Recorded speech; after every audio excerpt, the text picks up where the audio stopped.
அனைவருக்கும் அன்பு வணக்கங்கள். இன்றைய சிந்தனை துளிகளிலே நாம் பார்க்க இருப்பது, பொறுமையை கடைபிடித்தால் வெற்றி பெறலாம். நம் ஒவ்வொருவர் வாழ்க்கையிலும் கவனம் என்பது மிகவும் அவசியமான ஒன்றாகும்.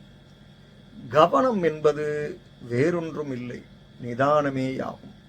அதாவது ஒவ்வொரு விஷயத்திலும் நிதானமாய் பயணம் செய்வதாகும். ஏனென்றால் வாகனத்திற்கு தெரியாது தாங்கள்தான் குடும்பத்தின் வாரிசு என்று.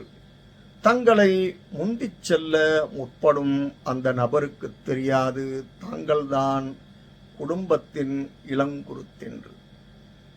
தன்னுடைய வாகனத்தை விரட்டி வந்து கொண்டிருக்கும் அந்த வாலிபருக்கு தெரியாது தங்களுடைய வருகைக்காக வீட்டு வாசலில் அன்பான குழந்தைகள் காத்திருப்பார்கள் என்று.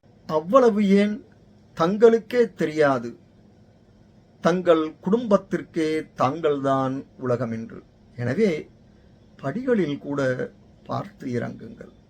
ஒருவேளை ஒவ்வொரு சூழ்நிலையிலும் தான் மட்டுமே மிகவும் பொறுமையாய் இருக்கிறேன், என்ன செய்வது நான் என்று கவலைப்படவும் செய்யாதீர்கள். ஏனென்றால் பொறுமை மண்ணில் விழுந்த விதையின் குணமாகும்.